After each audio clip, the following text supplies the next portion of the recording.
Yo, yo, yo, what is up, my fallopian tubers? Cesario Fondovario coming back at you with another video for your butt. And I got two video responses today, alright? And as always, these are off the cuff. I don't do research, so hopefully my memory isn't outdated. But, anyways, first video response for Stooks Baseball Cards and Curiosities. Check him out. Use that at Stook1976 to check out his channel. Great channel, man. Great cards he shows. And what he wants you to do is to show a local hero. Well, I live in Pomona. All right. So I have this book right here about baseball leagues that existed in Pomona. You know, since the beginning of time. I mean, it's got a bunch of women's team in here too. But yeah, it's a pretty cool book because back in the days, almost everybody that lived here was Mexican. But my local hero in Pomona, I guess, would be Mark McGwire. You know, Mark McGwire he actually went to the school where I work at. I work at USC. And he holds the record there for home runs and stuff. But yeah, he's from Pomona. And one of the crazy things is that he holds the record, like I said, at USC for the most home runs. We had this dude, Ricky Oropesa. All right, Ricky Oropesa. And he was on pace to break Mark McGwire's records, home run record. He was a stud. And he used a DeMarini bat. And then his last year, we got sponsored by Nike. So he had to use a Nike bat. All right, and if you know your stuff about bats, they have certain weights, certain lengths, certain top loaded and stuff. And Nike, that was Nike's first year making baseball bats, so they didn't have the specific size and weight that he used in the DeMarini. But they wouldn't let him use his own bat. He had to use a team bat because they were sponsored by Nike. And man, he started sucking. It was crazy, like how hot he was, and then they forced him to use the Nike bat, and how cold he got. And then they made an exemption. They filed whatever, his parents, I think, filed a grievance or whatever, and they let him use his DeMarini bat. And he got hot again.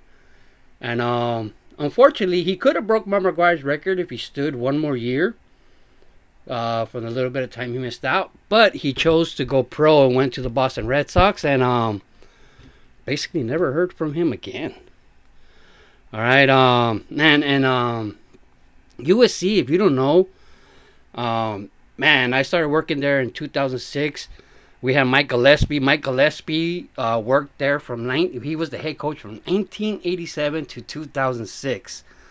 And before him was Rod Dado, who is considered the best baseball head coach, manager of all time. If you don't know about him, check out Rod Dado.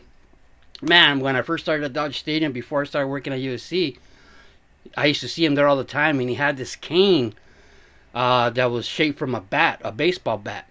Man, he had the greatest autographs. One day he let me check out his cane that was made out of an actual wooden baseball bat, and he had man, all the greatest autographs on that bat. Man, it was insane. But yeah, that was crazy because Mark McGwire, for whatever reason, he would not go back to USC. They've asked him to throw out the first pitch, just do whatever and stuff. Go talk to the team and give him a motivational speech, and he's never gone. I don't know what he has against it because he was there during the Rod Dado days. So I don't know what he has against USC.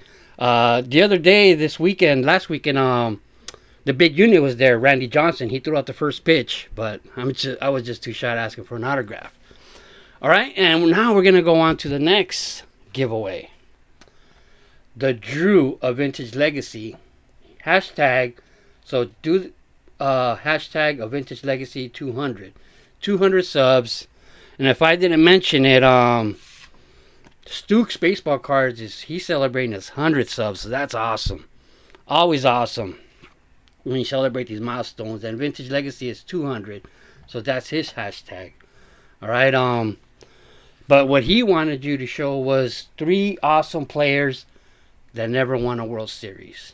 All right, So this guy I also have a little small connection to, I guess. Tony Gwynn.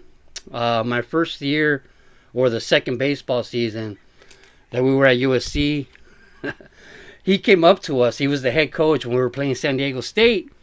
He came up to us as the head coach, and he, so it was me and all my workers, right? We're all Mexican except for this one older white guy. We had one older white guy in the crew, but I was in charge.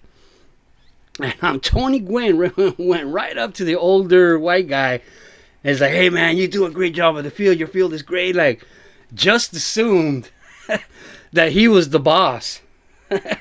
That guy you call Tony Gwynn, I call racist. No, I mean that's exactly what I would expect. It was pretty thought it was cool. Then after that, man, he started telling us about how great our field was. So it was awesome to have Tony Gwynn, this badass mofo, just telling me that my field is better than half of the major league fields. But this was like in 2006, so obviously there's been a lot of improvements by now. But Tony Gwynn, man, yeah, also never won a World Series. All right, so another guy, great player that never won the World Series, is Ernie Banks. But it's not his fault. It's the curse of the GOAT.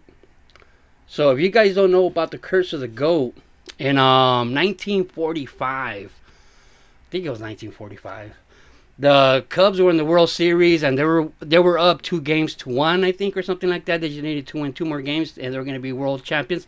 The other day, yesterday, for vintage all-ball cards, I showed a Chicago Cubs card, and I mentioned how the Chicago Cubs were like one of the hottest teams from the 1900s to the 40s. Like, they were it. They were the best team, one of the best teams of the time period. But some dude that owned a tavern, his nickname was Billy Goat. His nickname was Billy Goat, and he had a goat that he had at his tavern that was like a star. Everybody loved the goat. He bought 2 tickets to the World Series game, and they will not let his goat in. He had a ticket for the goat, but they wouldn't let his goat in because it said it stunk. So he cursed them. He told them, "If you don't let my goat in, I'm going to curse the Cubs." And lo and behold, the hottest team in baseball just couldn't win it anymore. The curse was real. So it wasn't Ernie Banks' fault. The guy, Billy Goat, put a curse on the Cubs, even though he was a Cubs fan, because they wouldn't let his goat in. I mean, it even got to the point where other teams and other stadiums, the fans, they would bring Billy Goats every time they play the Cubs. When they would play the Cubs, they would bring goats to the stadium, and of course the teams would let them bring them in to mock the Cubs, and that curse lasted for a long time. I think, if I remember when I was, a lot of this stuff is information that I had when I was a kid, so I don't know if it's still true or if I remember it right. But I think he cursed them for 20 years, but the curse ended up lasting like 70 years or something. And another guy, actually, this is from another curse, right? The Babe Ruth curse, from trading Babe Ruth for like the rights to some Broadway play, right? So the Red Sox never won. I was gonna show my Ted Williams cards, but I've seen so many, so I'm gonna show my Carl Yastrzemski, Carl Furillo. Well, actually, this guy won 2 World Series, but I'm gonna show Carl Yastrzemski. Same thing. The Red Sox had a curse, that lasted close to 100 years, and they never won a World Series. So I feel bad for like people like Jim Rice, Ted Williams, Carl Yastrzemski, Carlton Fisk, great players that just could never win it because of the curse. So there you go, guys. The Drew at Vintage Legacy, he wants you to show 3 players. At least one of them has to be a Hall of Famer that never won the World Series. And then for Stuke's baseball cards and curiosities, Use that at Stoop 1976 to find his channel, and he just wants you to talk about a local, player from your area. All right. So love the hobby, people, and just keep collecting baseball cards forever. I said. Ciao. Isn't this card badass? I just love this card. Such an oddball. Smokey the Bear. Oh yeah, and another thing I forgot to mention. So when we were talking, Steven Strasburg was on the team, and man, Tony Gwynn was just going off to us about how when his last year of high school, the high school coach, abused Steven Strasburg. It just was killing him, his arm, like just using him for as many innings as he could, like way overusing him. So I thought that was pretty interesting, because he said, man, yeah, that high school coach did some damage to his arm because he overused them. Because they want to win, they put wins over the players. But anyways, love the hobby. Just keep collecting baseball cards forever. I say, ciao. This guy never won a World Series either. This guy pitched at USC, yay!